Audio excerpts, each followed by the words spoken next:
Madam మీ పేరు madam? సహస్ర త్రిముల్ Shetty. Madam ఇది కోమటిరెడ్డి వెంకటరెడ్డి గారు ఏమన్నారంటే బై ఎలక్షన్స్ వస్తే మళ్ళీ మేమే అధికారంలోకి వస్తాము అని చెప్పేసి అన్నారు. దాని గురించి మీరు ఏమంటారు?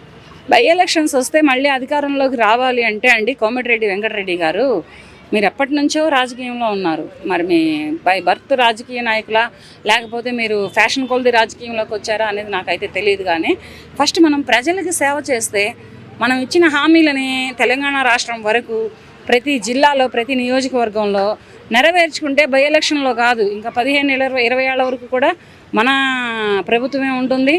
మన సీఎం రేవంత్ రెడ్డి గారే ఉంటారు.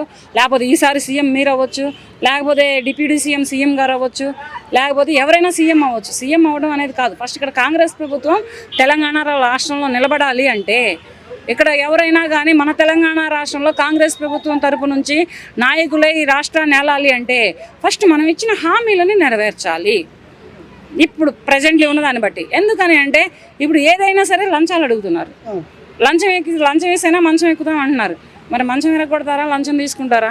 లంచం ఇచ్చే స్థితిలో అయితే పేద ప్రజలు లేరు. ఉన్నవాడు ఎవరైనా కానీ మీ ఆఫీసుల దాకా రారు.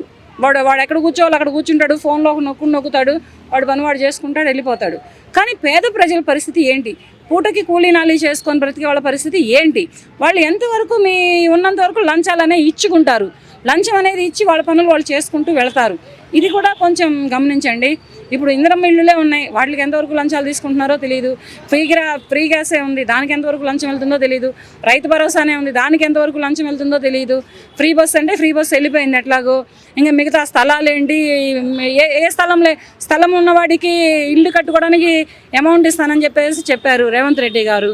మరి దానిట్లో ఎంత లంచం వెళ్తుందో తెలియదు. ఇది అప్పుడు ఒక ఐస్ గడ్డ కనుక ముఖ్యమంత్రి గారి చేతుల్లో ఉంటే పేదవాడి దగ్గరికి వెళ్ళేటప్పుడు ఇంత గడ్డ అవుతుంది. ఇంత ఐస్ గడ్డ ముఖ్యమంత్రి గారు ఇస్తే సోనియా గాంధీ గారు ముఖ్యమంత్రి గారికి ఇంత ఐస్ గడ్డ ఇచ్చింది. ఆ ఐస్ గడ్డ అనేది పేదవాడికి అసలోడి దగ్గరికి వెళ్ళేటప్పటికి ఇంత గోలీ అవుతుంది. ఈ గోలీతోటి వాడు ఎంతవరకు చేస్తాడు, వాడికి ఎంతవరకు వెళ్తుంది? ఇది ఏంటంటే ఇది కొంచెం గమనించుకొని మన తెలంగాణ రాష్ట్రంలో మళ్ళీ మనం గెలవాలి, మనం నెగ్గాలి, మళ్ళీ ఇంకా కొన్నాళ్ళ పాటు మనం రాజకీయంలో ఉండాలి అంటే ఫస్ట్ మనం ఇచ్చిన హామీలు నెరవేర్చుకోవాలి. నేను ఎప్పటి నుంచో ఉన్నాను, నేను అవ్వలేదే సీఎం అని మీరు, నేను ఎప్పటి నుంచో ఉన్నాను, నేను అవ్వలేదే సీఎం అని ఇంకొకళ్ళు. ఇప్పుడు కొత్తగా వచ్చిన రేవంత్ రెడ్డి గారికి అసలు సీఎం అయ్యేటటువంటి గట్స్ ఉన్నాయా, అర్హత ఉందా? కానీ ఆయననే ఎందుకు ఎంచుకున్నారు సోనియా గాంధీ గారు?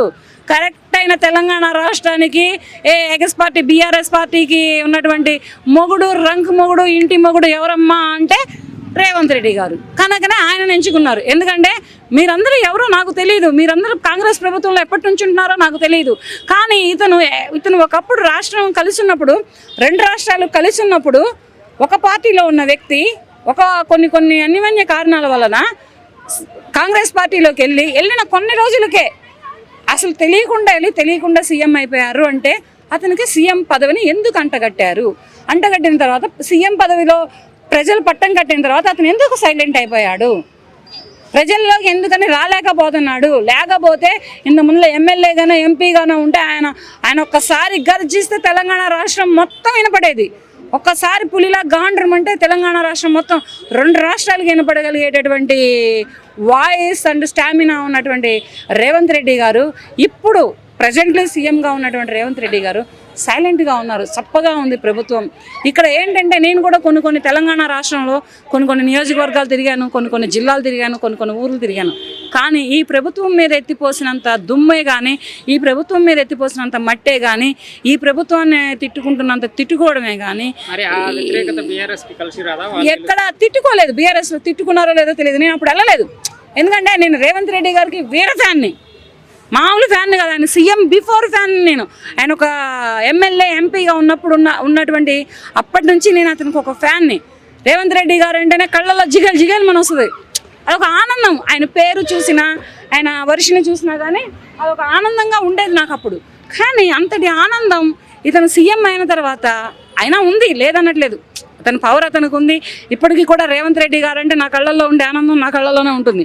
కానీ అటువంటి నాయకుడు ఇవాళ రోజున ప్రజల దగ్గర తిట్లు తింటున్నారు, ప్రజల చేత దుమ్మెత్తి పోయించుకుంటున్నారు, ప్రజలు ఎటువంటి గలీజు తిట్లు తిడుతున్నారు అంటే ప్రతి ఊర్లో. ఎందుకంటే ఈ తెలంగాణ రాష్ట్రంలో ఎన్ని జిల్లాలు అయితే ఉన్నాయో అన్ని జిల్లాలలో జిల్లాకి ఒక నియోజకవర్గం ఎన్ని నియోజకవర్గాలు ఉన్నాయో అన్ని నియోజకవర్గాలలో కూడా కాంగ్రెస్ ప్రభుత్వాన్ని తిట్టిపోసినంత ఇదిగా ఒకటి మేడం, ఇప్పుడు బై ఎలక్షన్ వస్తే గెలుస్తారనుకోవచ్చా? ఏంటి లేదు గెలుస్తారనుకోవచ్చా అంటే గెలవచ్చు.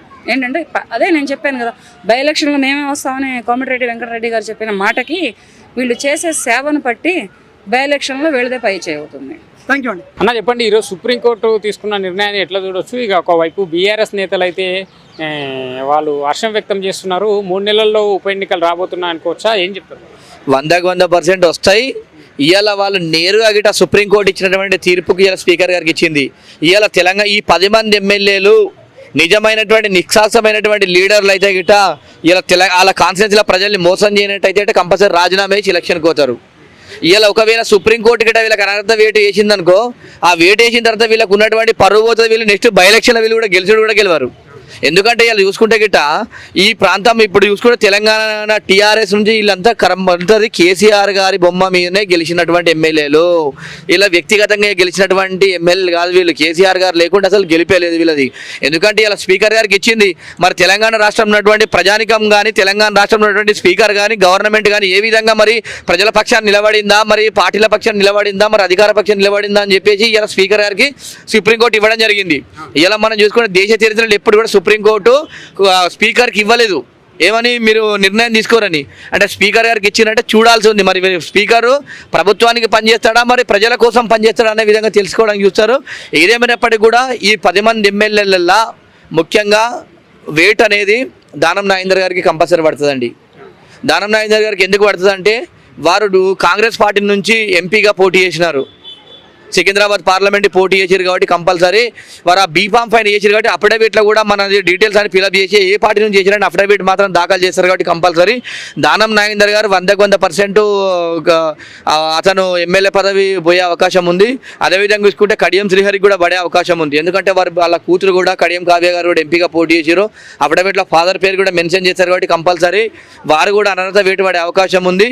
ఇంకా మిగతా 8 మంది ఎమ్మెల్యేలు చూసుకుంటే కూడా వాళ్ళకి అంటున్నారు ఏమని, మేము పార్టీల కాంగ్రెస్లో పోయినామని ఏముంది అని మాట్లాడుతారు కాబట్టి కంపల్సరీ వాళ్ళకి అనర్హత వేటు పడే చాలా అవకాశం తక్కువ ఉంటుంది.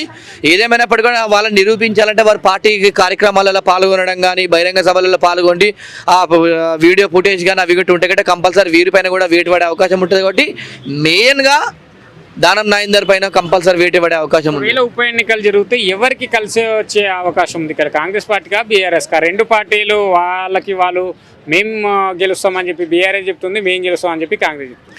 100% చెప్పాలంటే ఈ 10 స్థానాలలో ఎవరికి ఎక్కువ అవకాశం ఉందంటే 5 స్థానాలు మాత్రం బీజేపీ గెలుస్తుందండి.